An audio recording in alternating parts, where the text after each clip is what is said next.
Hello viewers, আপনারা সবাই কেমন আছেন? নিশ্চয়ই ভালো আছেন। স্ট্যাটিক ওয়েব ডিজাইনের 46তম ভিডিও টিউটোরিয়ালে আপনাদের স্বাগত। এখানে আমরা আলোচনা করব use of class in CSS. আমরা সিএসএস দ্বারা কিভাবে ক্লাসের মাধ্যমে সিএসএস ব্যবহার করতে পারি আমরা সেটি আজকে আলোচনা করব। তো শুরু করার আগে একটি কথা বলবো, আপনারা যারা আমাদের চ্যানেলে নতুন তারা অবশ্যই আমাদের চ্যানেলটি সাবস্ক্রাইব করবেন এবং পাশের বেল আইকনটি বাজিয়ে দিবেন। আর যারা অলরেডি সাবস্ক্রাইব করেছেন তাদেরকে অসংখ্য ধন্যবাদ। তো চলুন ইন্ট্রোর পর ফিরে আসি।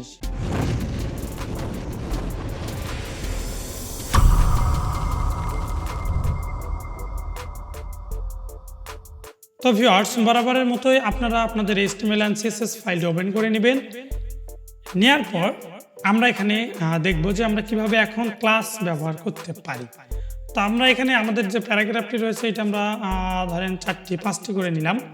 হ্যাঁ, এখন কথা হচ্ছে এই 5টি প্যারাগ্রাফকে কিন্তু আমরা অলরেডি একটি এক্সটার্নাল CSS দিয়ে রেখেছি, যা আপনারা গত পর্বে দেখেছেন। তো আমরা যদি এখন রিফ্রেশ করি তাহলে আপনারা দেখবেন যে আমাদের 5টি প্যারাগ্রাফেই কিন্তু সেম কালার, টেক্সট সব কিছু অ্যাপ্লাই হয়েছে। কিন্তু আমরা এখন চাচ্ছি যে ধরেন এইটা গ্রিন থাকবে, এটা আমাদের রেড হবে এবং এইটা আমাদের ইয়েলো হবে। তো এইটা করার জন্য দেখা যাচ্ছে আমাদের তো প্যারাগ্রাফ একটাই, আমরা তো পি দিয়ে আমাদের এখানে যতগুলো প্যারাগ্রাফ থাকবে আমরা যদি পি দিয়ে ডিক্লেয়ার করি তাহলে আমাদের কিন্তু সবগুলো প্যারাগ্রাফে সেম চলে যাবে। তো আমাদেরকে তো আমরা তো চাইলে আমরা তো আলাদা আলাদা করতেই পারি, ঠিক আছে না? তো এই আলাদাটা করার জন্য আমাদেরকে ক্লাস বা আইডি ব্যবহার করতে হবে। আমরা এই পর্বে ক্লাস নিয়ে দেখাবো এবং নেক্সট পর্বে আমরা আইডি নিয়ে আলোচনা করব। তো এখানে ক্লাস ব্যবহার করার জন্য আমরা এখানে একটা ক্লাস নেম দিতে পারি। ধরেন আমরা যদি এটা ব্লু করি, আমরা উদাহরণ দিচ্ছি, আপনাদের ইচ্ছা মতো দিতে পারেন।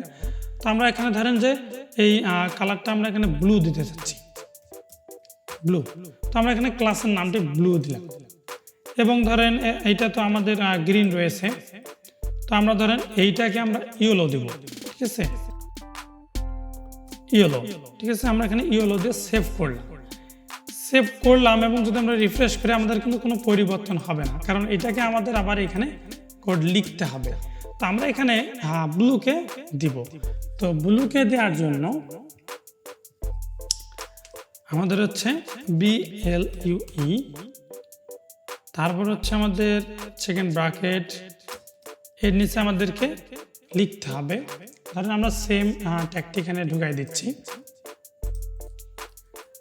শুধু আমরা এখানে ব্লু করে দিব, ঠিক আছে?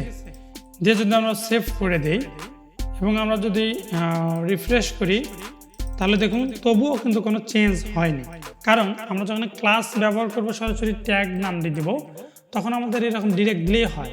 কিন্তু আমরা যখন ক্লাসের ভিতরে কোনো একটা ইয়াকে এখানে দেখাবো তখন আমাদের এইটার আগে একটা ডট দিতে হবে, ঠিক আছে?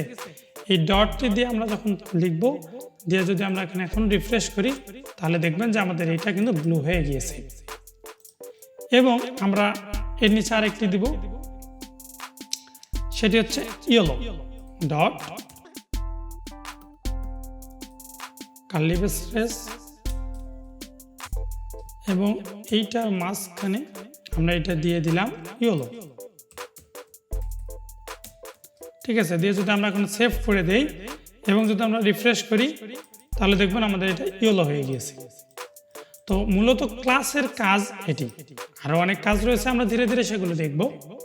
তো আশা করি আপনারা বুঝতে পেরেছেন যে আমরা কিভাবে ক্লাস ব্যবহার করতে পারি, কালার করতে পারি, স্টাইল করতে পারি, আপনারা অলরেডি বুঝতে পেরেছেন। এবং তারপরে যদি বুঝতে না পারেন তাহলে অবশ্যই আমাদেরকে কমেন্ট এবং আপনাদের সমস্যার স্ক্রিনশট সহ আমাদের গ্রুপে পোস্ট করবেন। আমরা যথাসম্ভব চেষ্টা করবো আপনার সমস্যাটির সমাধান করার।